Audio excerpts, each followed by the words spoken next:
오늘의 헤드라인입니다. 정부가 고농도 미세먼지가 지속되면 중국과의 비상저감 조치 공동 시행을 추진하겠다고 밝혔습니다. 또 한중 인공강우 기술 교류와 함께 조기 경보 체계를 본격 운영해 예보의 정확도도 높일 계획입니다. 한미 공동연구진이 여성의 성염색체인 X염색체 조절 과정을 밝혀냈습니다. 이번 연구 결과를 이용하면 X염색체 이상으로 발생하는 질병을 연구하는 데 도움이 될 전망입니다.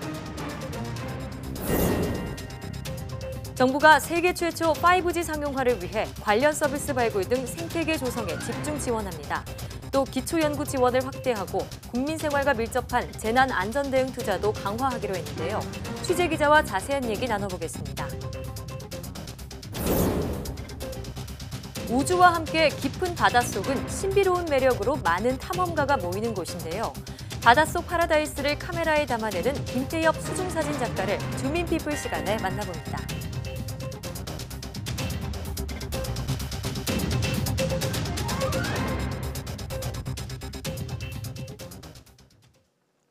여러분 안녕하십니까? 사이언스 투데이입니다. 고농도 미세먼지가 발생하면 중국과 공동으로 비상저감 조치를 시행하는 방안이 추진됩니다.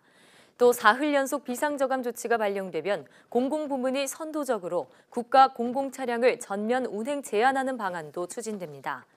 조명래 환경부 장관은 정부 서울청사에서 브리핑을 갖고 이런 내용의 고농도 미세먼지 긴급조치 강화 방안을 발표했습니다.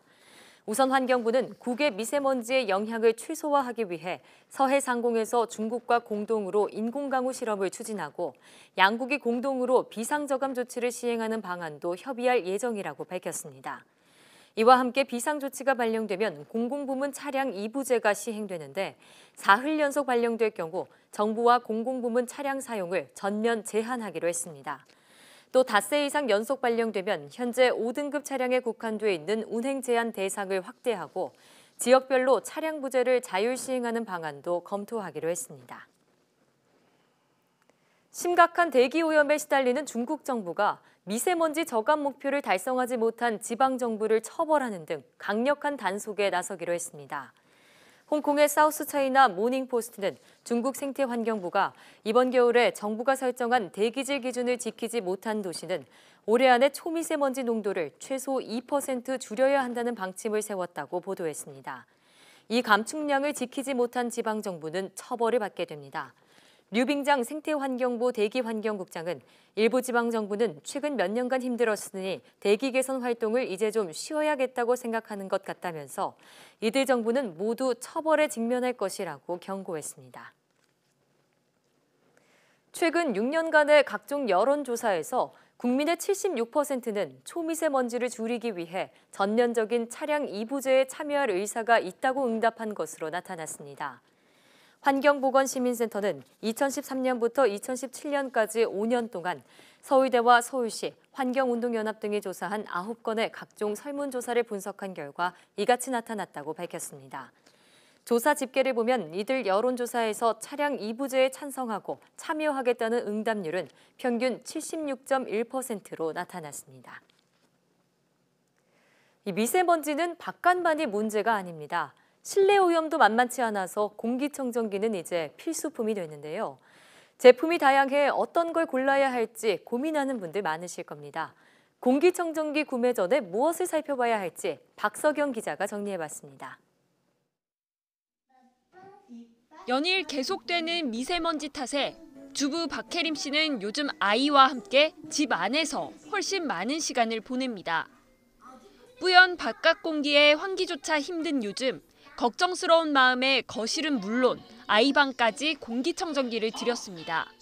아기 키우는 입장에서 애들이 호흡기가 어른보다 많이 약한데 요새는 뭐 공기청정기를 사야 하냐 말아야 하냐는 고민이 아니고 일단 필수인데 어떤 제품을 사야 하냐, 몇 개를 사야 하냐 뭐 이런 고민들을 하는 것 같아요.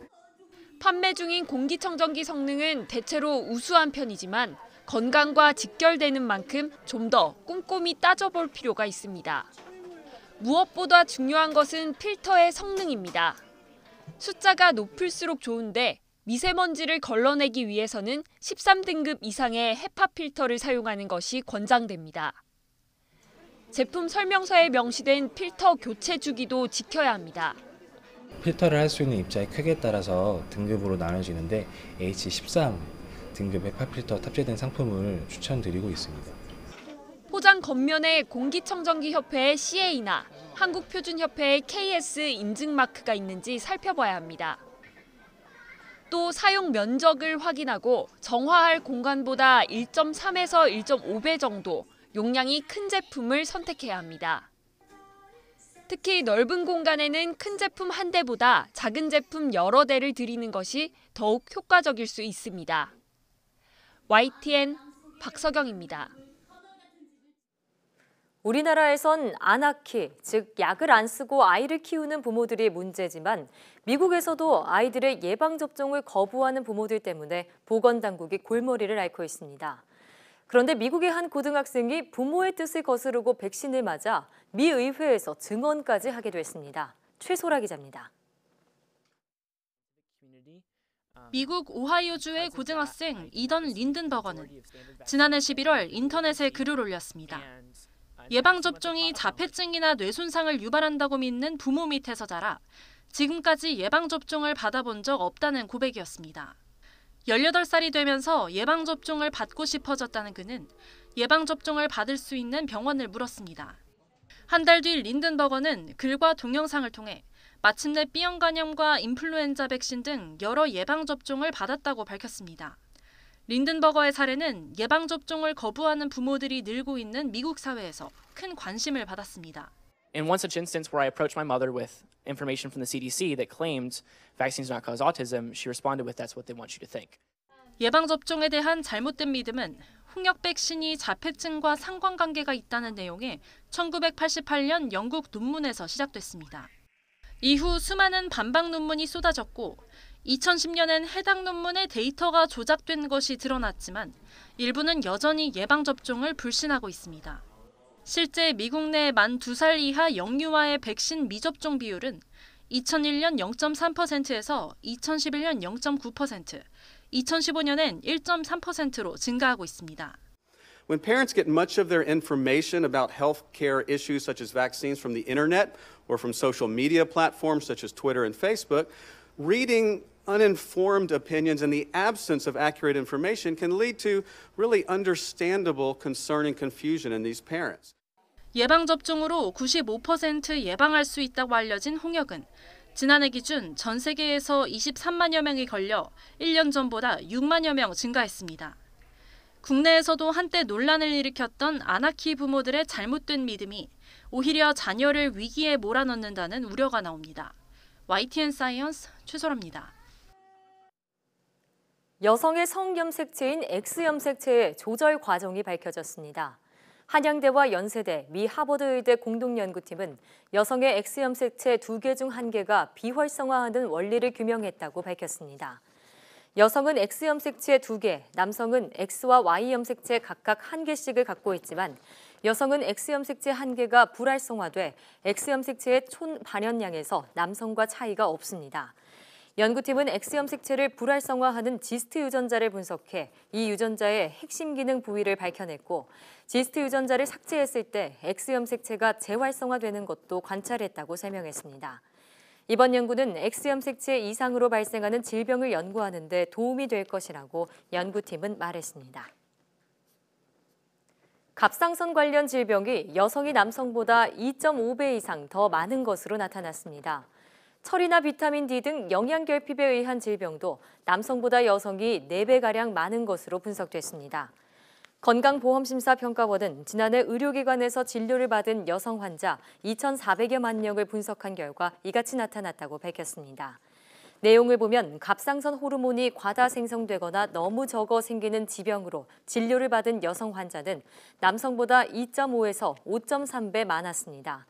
갑상선암 환자 수도 여성이 29만여 명으로 남성 6만여 명보다 4.5배 많았고 진료비는 1,936억여 원으로 남성의 3.4배였습니다. 특히 빈혈로 병원에 찾은 여성 환자는 남성보다 많았는데 40대의 경우 16.9배나 됐습니다. 비타민 D 결핍은 3.7배, 비타민 A 결핍은 2.2배 여성이 더 많은 것으로 나타났습니다.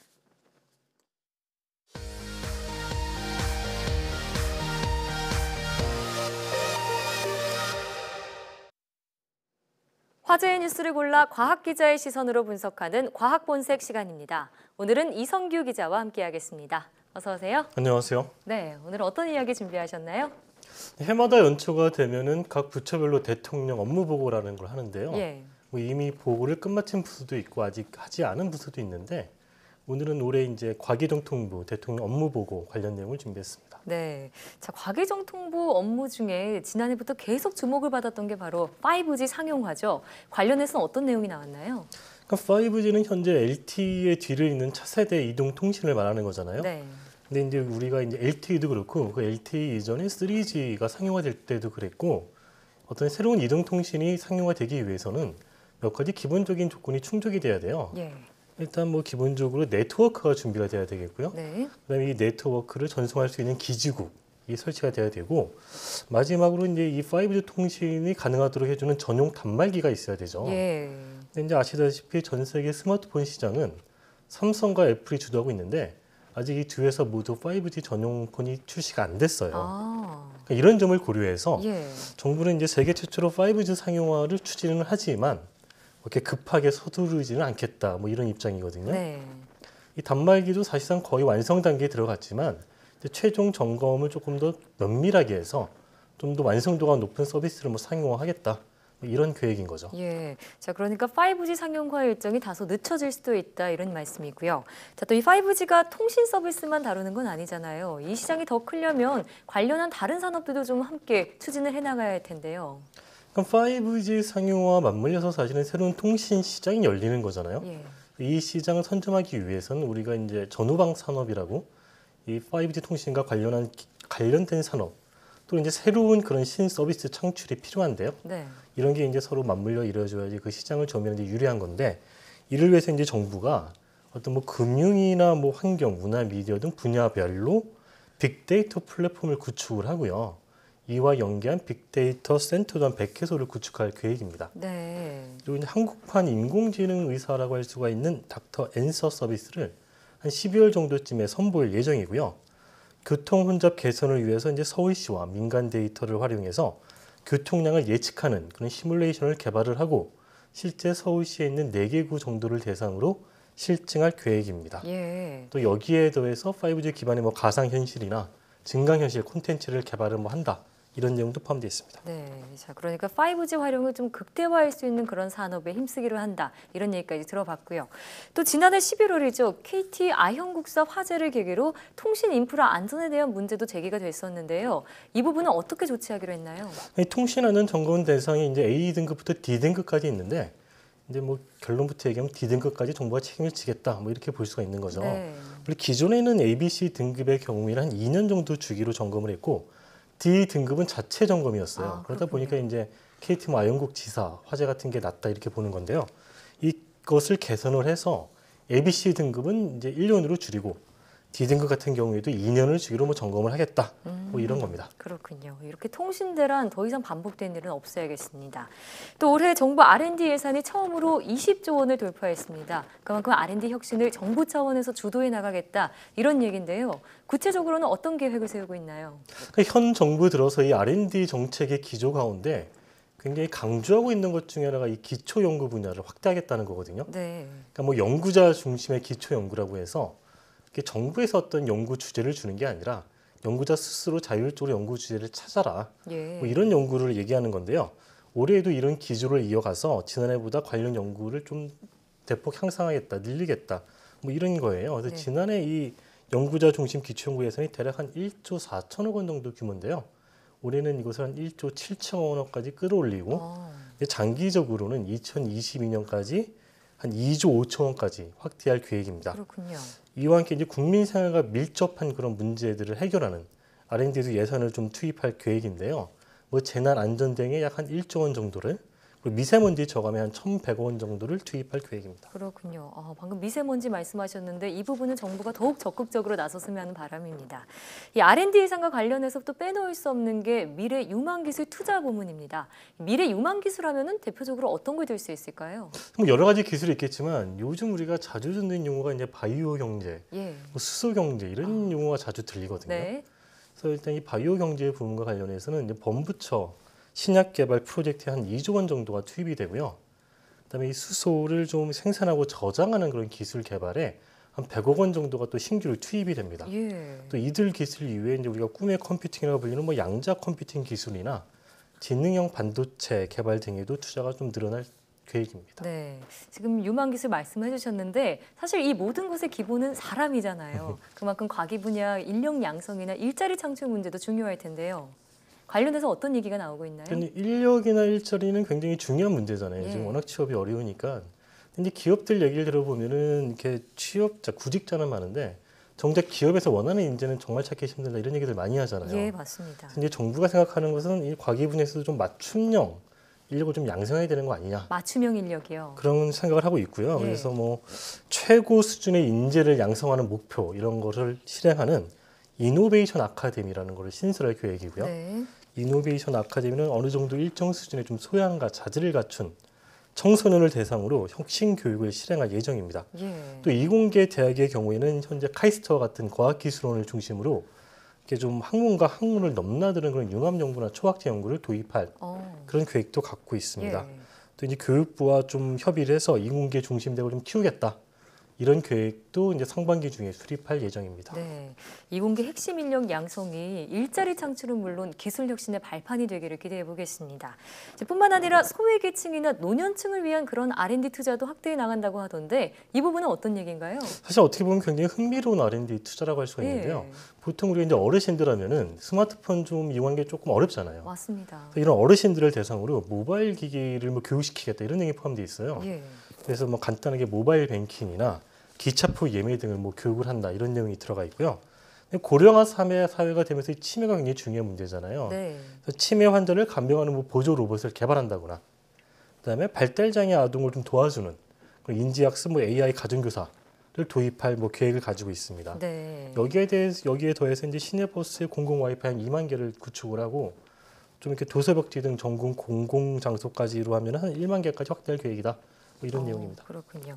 또 오늘 업무 보고 발표 외에도 우주 얘기 빼놓지 않고 해야 될 것 같습니다. 2019년도 우주 개발 시행 계획이 확정됐는데 어떤 얘기가 나왔나요? 사실 이제 우주 개발 관련해서 꼭 빼놓지 않고 얘기할 부분이 우리가 이제 한국형 발사체 예, 개발이잖아요. 맞습니다. 지난해 이제 11월에 우리가 이제 한국형 발사체 그 75톤급 시험 엔진 예, 엔진 시험 발사에 발사체 성공을 했었죠. 예, 그렇습니다. 이거를 바탕으로 올해는 이제 75톤급 엔진을 4개를 이렇게 모으는 이걸 클러스팅이라고 하거든요. 네. 이 클러스팅을 본격적으로 시작하겠다. 뭐 이런 계획을 가지고 있고요.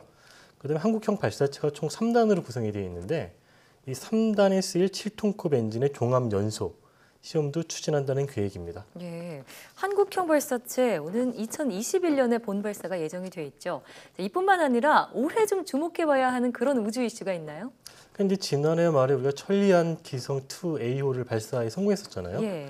천리안 이 위성이 이 2B호가 있어요. 네. 뭐 2A호의 뭐 쌍둥이한 동생쯤 되는 위성이다 이렇게 볼 수가 있는데 올해 이제 이 2B호의 조립 등이 수행이 되고요. 예. 앞서 말한 그 2A호는 올해 상반기부터 이제 본격적인 기상 관측을 시작할 계획이고요. 예.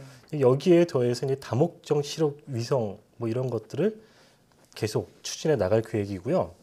요거 외에 좀 새롭게 주목받는 분야가 이제 우주 탐사하고 우주 감시 이런 분야가 있어요. 뭐 우주 쓰레기 같은 거 이렇게 제거하고 이런 분야. 예. 이런 분야에도 뭐 새롭게 한 600억 정도를 투입할 계획입니다. 네, 이 천리안 이 비호 같은 경우에는 요즘 정말 심각한 문제인 중국발 미세먼지를 감시하는 그런 역할을 수행하게 되잖아요. 아무쪼록 차질 없이 시행이 되길 기대해 보겠습니다. 오늘 말씀 잘 들었어요?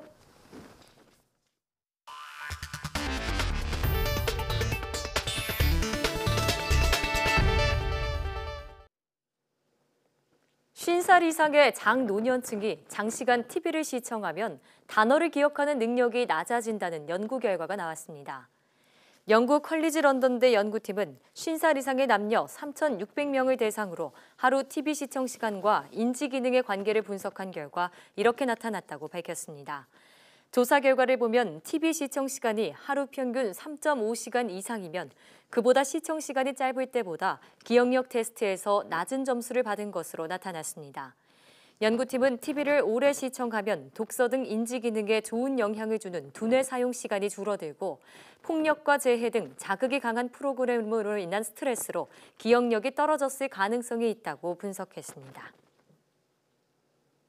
세계적인 물리학자 알베르트 아인슈타인이 생전에 남긴 자료들이 추가로 공개됐습니다.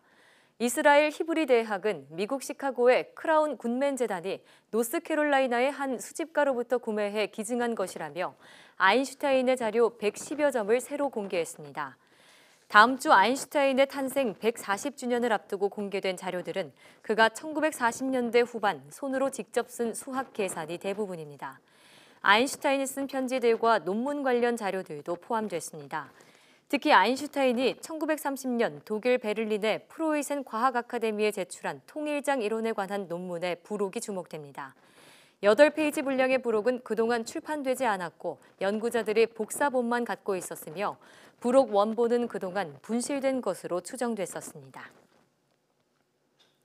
뼈에 이롭다고 해서 골리수라고도 불리는 고로쇠 나무 수액 채취가 한창입니다. 지역에 따라 차이는 있지만 올해는 낮과 밤의 기온차가 크지 않아 양이 줄었다고 합니다. 박종혁 기자가 보도합니다. 경남 밀양 얼음골 인근 가지산 해발 600m 능선, 단풍나무과에 속하는 고로쇠 군락지가 보입니다. 고로쇠 수액을 채취하기 위해 나무에는 구멍을 뚫고 관을 꽂아뒀습니다.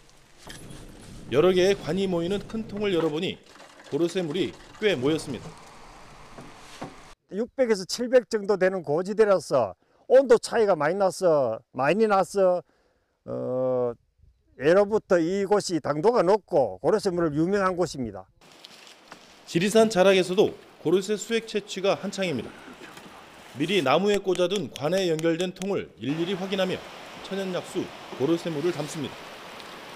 그런데 올해는 낮과 밤의 기온차가 크지 않아 평년보다 양이 적은 편입니다. 밤에는 뭐 영하 3도 밑으로 떨어지고 낮에는 한 영상 10도 이상은 올라가야 기온 편차가 있어야 수액이 채취가 되는데 지금 뭐 전혀 그런 날씨가 뭐 안 되고 있어요. 산자락에서 채취한 고로쇠 수액은 가족이나 친구들과 뜨끈한 방에 둘러앉아 마시는 게 제격. 술 대신 몸에 좋은 물을 함께 마시며 정을 나눕니다. 얼음골 고로쇠 최고! 고로쇠는 뼈에 좋은 물이라는 뜻으로 골리수라고도 불립니다. 또 혈압을 낮추고 위장병과 신경통, 변비 등에도 좋은 것으로 알려졌습니다. 고로쇠 수액 채취는 보통 1월 말부터 시작해 이달 말까지 이어집니다. YTN 박종영입니다. 녹차잎과 당근 등에 들어있는 물질이 치매를 개선한다는 동물 실험 결과가 나왔습니다. 미국 서던 캘리포니아대 의대 연구팀은 녹차잎에 들어있는 EGCG라는 성분과 당근 등에 들어있는 페룰산이 치매에 걸린 쥐의 기억력을 개선했다고 밝혔습니다. 연구팀은 유전자 조작으로 치매에 걸린 쥐에게 3개월 동안 EGCG와 페룰산을 투여한 결과 해당 물질을 섭취하지 않은 쥐보다 길을 잘 찾는 등 인지 기능이 좋아졌다고 설명했습니다. 연구진은 EGCG와 페룰산이 뇌 속에 있는 아밀로이드 전구 단백질을 베타 아밀로이드라는 치매 유발 단백질로 변하지 않도록 막았기 때문이라고 추정했습니다. 또 EGCG와 페룰산을 먹은 쥐들은 치매의 주요 증상 중 하나인 뇌신경염증 등이 줄어든 것으로 나타났습니다. 혹시 가시 없는 장미를 아시나요? 국내 연구진이 개발한 순수 국산 장미로 국내보다 해외에서 더 인기가 많은 품종인데요. 품질도 좋고 종류도 다양한 국산 장미가 속속 개발돼 국내외 시장 점유율을 높여가고 있습니다. 김학무 기자입니다. 장미를 재배해 연간 1억 5천만 원 이상의 소득을 올리는 농장입니다. 이곳에서 재배하는 10여 종의 장미는 모두 국산 품종. 처음에는 외국산 품종만 재배했지만 10년 전부터 모두 국산 품종으로 바꿨습니다. 예쁘잖아요. 예쁘지만 시장성도 있고 또 수량도 좀 많이 나오고 그래서 뭐 제일 좋은 것 같아요. 붉은색과 노란색부터 두 개의 색이 섞인 장미와 물감을 뿌린 듯 독특한 색상의 장미들이 대거 선보인 국산 장미 품평회. 이미 국내외에 가시 없는 장미로 널리 알려진 딥퍼플의 신품종도 등장해 눈길을 끕니다. 꽃이 예쁘면서 가시가 없어 유통이 편리한 딥퍼플은 지난해 300만 주를 수출한 대표 국산 장미. 딥퍼플 말고도 핑크하트, 딥실버 등 9개 품종은 해외에 로열티를 받고 수출하는 효자 품종입니다. 수출하고자 하는 상대국의 트렌드를 읽을 줄 알아야 하고요. 병들의 강한 품종을 저희가 육성하고자 하는 게 목표를 두고 있습니다. 2005년 1%에 불과했던 국산 장미의 국내 보급률이 지난해 32%로 늘면서 해외에 지급하는 로열티는 절반으로 줄었습니다. 반면 국산 장미의 수출은 최근 8년 새 100배나 늘어 국내 장미의 우수성을 입증하고 있습니다. YTN 김학무입니다.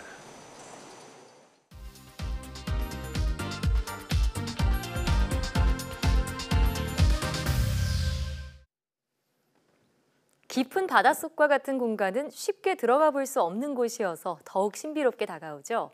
오묘한 매력을 지닌 물속의 모습을 카메라에 담는 분이 있습니다. 오늘 주민피플에서는 수중사진 작가이자 정형외과 전문의인 김태엽 작가를 모시고 수중 촬영과 매력적인 바닷속 풍경 이야기를 나눠보겠습니다. 어서 오세요. 안녕하세요. 네, 일단 직업이 정말 다양하신 것 같아요. 네. 수중사진 작가로 오늘 이렇게 출연을 하셨는데 네. 물속의 모습을 촬영하는 건가요? 네, 맞습니다. 수중 사진은 이제 일반적으로 물속에 있는 피사체를 사진에 담는 것을 말합니다. 예. 가장 대표적으로는 스쿠버 다이빙을 통해서 물속 풍경의 사진을 담는 것이 있고요. 네. 하지만 여러 다양한 환경에서 다양한 촬영 기법을 통한 방법들도 최근에는 시도되고 있습니다. 네, 잠시 뒤에 어떤 기법인지 좀 나눠보도록 하고요. 네. 일단 작가님께서 올해 수중사진 작가 UPY가 선정한 신인 부문이죠. 네. 올해의 작가상 수상자로 뽑히셨습니다. 네. 한국인으로서는 최초의 수상자라고 하는데 네. 좀 자랑 한번 해주시죠. 네. 먼저 UPY라고 불리는 이 대회는 1965년 영국의 브라이튼 필름 페스티벌이라는 것으로 시작되었습니다. 현재까지 세계적으로 가장 권위 있는 수중사진 촬영 대회로 알려져 있고요. 네. 제가 수중사진을 시작하면서 수년 내에 이 대회에 입상하는 게 목표였는데 다행히 운 좋게도 이번에 한국인으로는 최초로 예. 입상을 하게 되었고 네. 신인 부문에서는 최고상인 올해의 수중사진가상을 받게 되었습니다. 네, 그러니까 가장 권위 있는 수중사진 대회에서 네. 신인 부문에서는 또 최고의 상을 받으셨다라고 말씀해 주셨는데 그만큼 경쟁도 치열했고요. 또 감회도 참 남다르셨을 것 같아요. 네, 먼저 이번에는 약 65개국에서 한 예. 5천 명 이상의 수중사진가들이 참여를 했습니다. 제가 스쿠버 다이빙을 약 8년 전에 시작을 했고 네. 수중사진을 약 5년 전에 시작을 했습니다. 처음에는 단순히 내가 본 수중 세계를 담는 스냅 사진의 느낌이 강했다면 점점 더 다이빙이 편안해지고 이제 촬영이 점점 익숙해지면서 예. 수중에서 내가 느낀 좋은 감정들을 이렇게 좀 어떻게 담아낼 수 있을까 그런 사진을 찍기 위해서 노력을 했던 것 같고요. 그런 노력들이 이번에 해외 심사위원들에게 좋은 평가를 받을 수 있었던 것 같습니다. 그렇군요. 자, 네. 그러면 5년 만에 UPY 본부의 이런 꿈을 이루게 된 거네요. 네. 자, 그러면 이번에 수상하는 작품 좀 안 만나볼 수가 없겠죠. 네. 어떤 작품인지 소개를 해주실래요? 네, 이번 수상작의 제목은 파라다이스라는 작품입니다. 예. 먼저 제가 작년 한 해 동안 촬영한 작품들로 지난달에 컬러풀 파라다이스라는 주제로 2인 수중 사진전을 가졌었는데요. 네. 그 중심에 바로 이 파라다이스라는 작품이 있었습니다. 와. 네, 한 2m가 수심 2m가 채 되지 않는 이제 얕은 곳에 펼쳐진 산호, 그리고 예. 그 위로 펼쳐진 야자수, 그리고 맑은 하늘, 그리고 멋진 리조트까지 제가 꿈꾸는 어떤 낙원의 모습이었던 네. 것 같습니다. 저는 이 광경이 너무 좋았고 예. 어떤 그때의 감동이 아직도 잊혀지지 않습니다. 아니 정말 사진을 보니까 너무 신기한 게요. 네. 위에 일단 풍경도 보이고 물속의 세상도 보여요. 네. 어떤 기법인가요? 네, 사진에서 보셨지만 이제 이런 형태 사진을 스플릿샷, 즉 반수면 사진이라고 합니다. 반수면 사진을 촬영할 때는 이 카메라 장비의 절반을 물 밖으로 내어서 촬영해야 되는데요. 네. 이것 때문에 이제 부력이 현저하게 줄어들어서 이 수중 사진 촬영 장비의 무게가 고스란히 저에게 전해지게 됩니다. 그래서 스쿠버 다이빙 장비와 더불어서 촬영 장비를 제어하는 것이 좀 쉽지가 않은데요. 예. 그런 좀 어려움이 있었습니다. 하지만 제가 이 멋진 광경을 보고 제가 느낀 이 감정을 잘 담아내고자 거의 약 1시간 정도 가까운 그런 시간을 투자했던 기억이 있습니다. 1시간 정도 정말 열정 없이는 힘든 그런 작업이었을 것 네. 같은데 그래서 이렇게 더더욱 멋진 결과물이 나온 것 같습니다. 자, 그런데 현재 의사이시기도 하면서 사진 작가로 활동을 하고 계시잖아요. 네. 둘이 사이에 좀 연관성이 없어 보이는데 사진을 찍게 된 그 특별한 계기가 있으신가요? 스쿠버 다이빙은 제가 약 한 8년 전 의과대학 재학 시절이었는데요. 학업의 스트레스를 풀기 위해서 방학을 이용해서 시작을 하게 됐습니다. 당시에 처음으로 이제 스쿠버 다이빙을 접하고 바로 그 매력에 흠뻑 빠지게 되었고 처음에는 단순히 제가 본 것을 기록하는 의미의 수중 사진을 시작하게 되었습니다. 하지만 시간이 지날수록 더 열정적으로 다양한 경로를 통해서 공부를 하게 되고 휴가를 최대한 받아서 그런 휴가를 활용해서 많은 촬영 기회를 가지려고 했습니다. 그럼 궁금한 게 다이빙을 꼭 할 줄 알아야지 수중 사진 작가가 될 수 있는 건가요? 반드시 그렇지는 않습니다. 일반적으로는 대부분의 사진들이 공기통을 메고 호흡기에 의존한 채로 스쿠버 다이빙을 통해서 촬영을 하게 되지만 예를 들면 공기통이 없이 본인의 숨을 참고 하는 프리다이빙을 통해서도 촬영이 가능합니다. 그뿐만 아니라 최근에는 몇몇 작가들은 아주 얕은 수심이나 반수면 사진을 촬영할 때는 다이빙을 활용하지 않고 카메라 장비만 수면에 담궈서 촬영하는 방법들도 있습니다. 방금 촬영 어떻게 하는지 대략적으로 말씀해 주셨는데 구체적으로 좀 더 듣고 싶어요. 일반적으로 수중 촬영을 할 때는 우리가 육상에서 흔히 쓰는 디지털 카메라를 똑같이 사용하게 됩니다. 이 카메라를 이제 수중 전용 하우징에 담아야 하고요. 그 하우징뿐만 아니라 전용 조명 그리고 어떤 그 돔포트 이런 여러 장비들을 다 결합해서 한 세트로 가지고 가게 됩니다.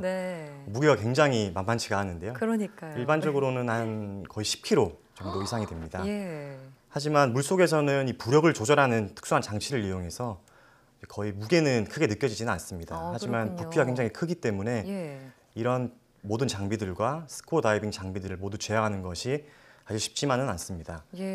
하지만 다이빙이 좀 익숙해지고 이런 촬영이 점점 익숙해지면 이러한 점들을 이용해서 수중 촬영에 있어서 다양한 구도의 사진을 촬영할 수가 있습니다. 예를 들면 우리가 지상에서는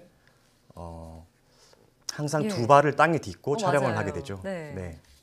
하지만 수중에서는 내 몸에 있는 부력 조절 장치, BCD라고 하는데요. 이런 것들을 이용하거나 핀킥을 이용해서 피사체를 두고 굉장히 다양한 방향에서 다양한 각도에서 촬영을 할 수 있습니다. 이것이 수중 사진의 아주 큰 매력 중에 하나라고 생각합니다. 그렇군요. 이렇게 다이빙을 하면서 수중 사진 찍으시다 보면 정말 아름다운 풍경을 많이 보셨을 것 같은데 최근 들어서 이 해양 환경 오염 문제가 대두되고 있잖아요. 그런 걸 좀 체감하시기도 했나요? 네, 사실 최근에 저도 이제 SNS를 하면서 플라스틱 챌린지 이런 것들을 보고 어떤 여러 업체들의 이런 일회용 플라스틱 사용을 제한하는 이런 움직임 이런 것들을 많이 볼 수가 있는데요. 이런 것들을 보면서 플라스틱의 바다오염에 대한 관심이 높아지고 있는 것 같습니다. 실제로 저도 여러 다이빙 지역을 다니면서 플라스틱을 포함한 여러 생활 쓰레기들이 바다 환경을 오염시키는 것을 볼 수가 있었고요. 국내에서도 역시 이런 것들을 볼 수가 있었고 다이빙을 하면서 이런 생활 쓰레기, 플라스틱을 주워오는 경우도 더러 있습니다. 그렇군요. 그래서 저는 이런 최근의 관심들이 굉장히 반갑게 저한테는 다가옵니다. 이 해양 환경 보호 정말 모두의 노력이 필요한 부분이라는 생각이 들고요. 마지막으로 사진 작가로서 혹은 전문의로서 또 이루고 싶은 꿈이 있다면요? 네. 저는 이제 전문의로서 이제 오랜 기간 공부하고 이제 수련한 것이 있습니다.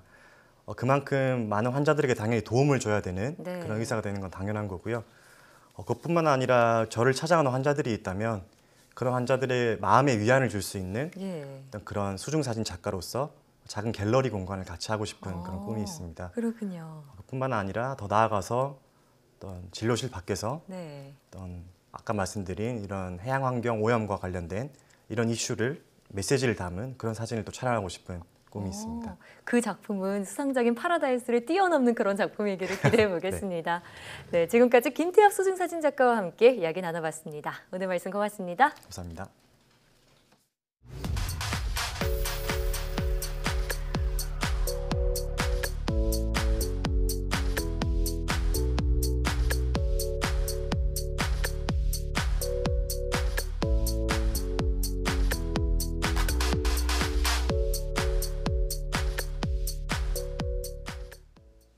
미세먼지 파수꾼으로 불리는 천리안 2B호는 구체적으로 어떤 역할을 하게 될까요? 천리안 2A호가 집중호우와 태풍 감시를 주임무로 한다면 쌍둥이 동생격인 2B호는 미세먼지를 집중 관측하는데요. 세계 최초로 환경 센서를 탑재해 중국발 미세먼지의 이동 경로를 파악하고 오염원을 정확하게 분석할 수 있습니다. 이천리안 이 비호는 올해 안에 발사될 예정인데 한반도 상공을 도는 모습을 하루빨리 만나보고 싶네요. 사이언스 투데이 오늘 저희가 준비한 소식은 여기까지입니다. 함께해 주신 여러분 고맙습니다.